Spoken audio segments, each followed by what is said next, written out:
and this is my week 2 assignment for FTH 223-52749.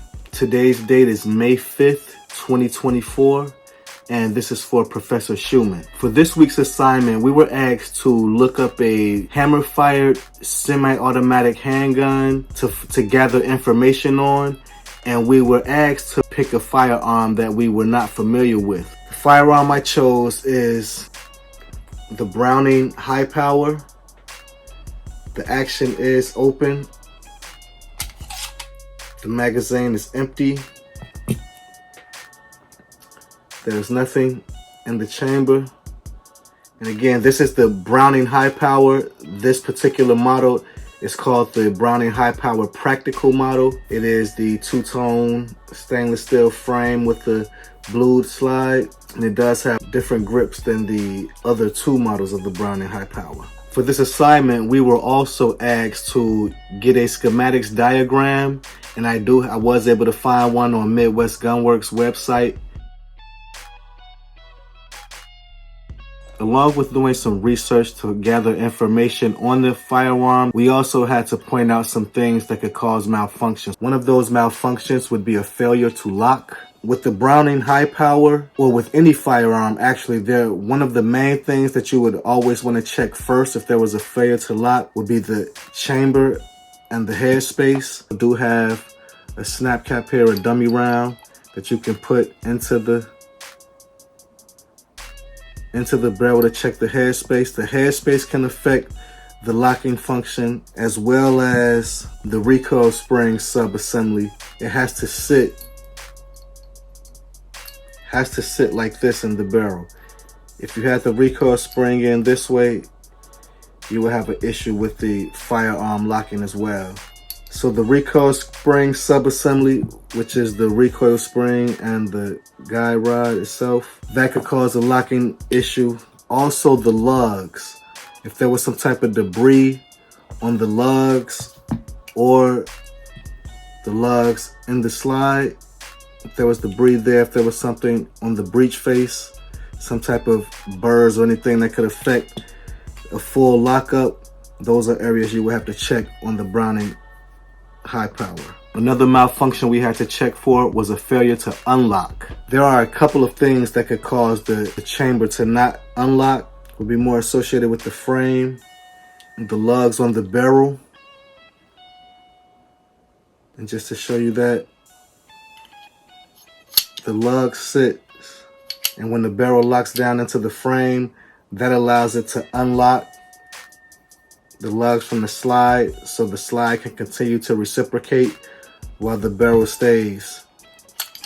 If there was an issue with the lug, with the locking lug, that would be the first place I would look if there was a failure to unlock. With this recoil spring and the guide rod, if there was some type of malfunction with the recoil spring, that could also lead to an issue with the unlocking of the firearm. The final malfunction we had to look for a way to resolve would be a failure to feed. Now, with a failure to feed with any firearm, the first place you will want to check is the magazine subassembly, which consists of the magazine body, the follower, the magazine spring on the inside, as well as the magazine floor plate or base plate. Along with the magazine, what could also cause a failure to feed is the magazine catch. If it was not held in the proper position, it could affect the feeding. Another place that could lead to failure to feed on the barrel, and again, even though the barrel is not a sub-assembly in itself because it's just one piece, being that it does play an integral role in the firing process, it can be looked at as a sub-assembly for when describing the role in the cycle of operations. And with the barrel, you want to always check the feed ramp, because the feed ramp may need polishing and maybe burrs or some, just some poor machine marks. Doing research and doing this week's assignment on the Browning High Power was a very good assessment for myself. This is not something that I just wanted to take an easy route. I really did want to look into a gun that I did not have familiar with And I chose this gun for not just because I wasn't familiar with it, but also because this gun is owned by the manager at the local gun store that I do gunsmithing work for. He actually wants me to do a trigger job to make the trigger smoother on this Browning high power. So I did really want to get familiar with the gun by, going inside. I did not do a full detail strip. I did do a field strip.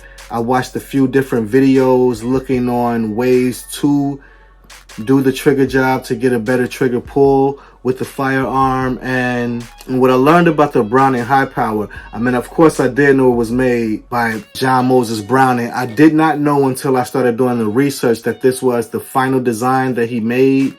He didn't get a chance to complete the gun. It was completed by a protege of his. In order for his protege to complete the firearm, he had to look at some of the designs that were used in the original 1911 to be able to complete this. This is a single action only trigger, meaning that the trigger only has one function, which is to drop the hammer, similar to the 1911. It has similar lugs on the top of the barrel and in the slide, similar to a 1911. But it also has the angled locking lug at the bottom of the barrel, which is different from the 1911. The 1911 has the barrel link in order to pull the barrel down when the slide is reciprocating. Yes, I watched a video on a full disassembly. I watched the video on doing the trigger jobs, and then I just watched video on the history of the 3 different models of the Browning high power. There are also clones made by different companies, and also another name for this gun is known as the P35. It was used by many militaries some years ago, but there are a few militaries that still use the Browning high powers.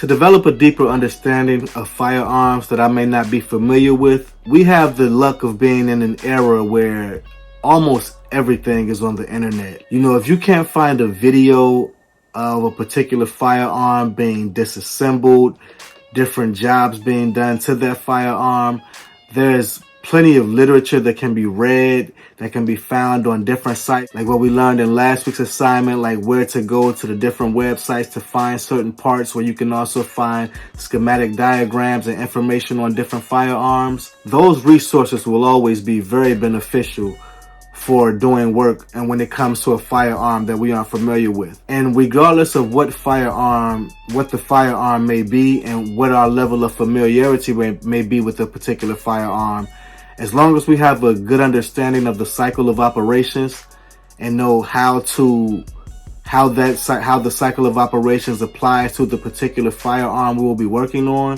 it makes it a little easier to find out the issues and where and which of the cycle of operations the firearm may be having an issue, and how to address that issue once we find out what it is, or where in the cycle of operations it is. Again, this was my week 2 assignment for FTH 223-52749. Thank you.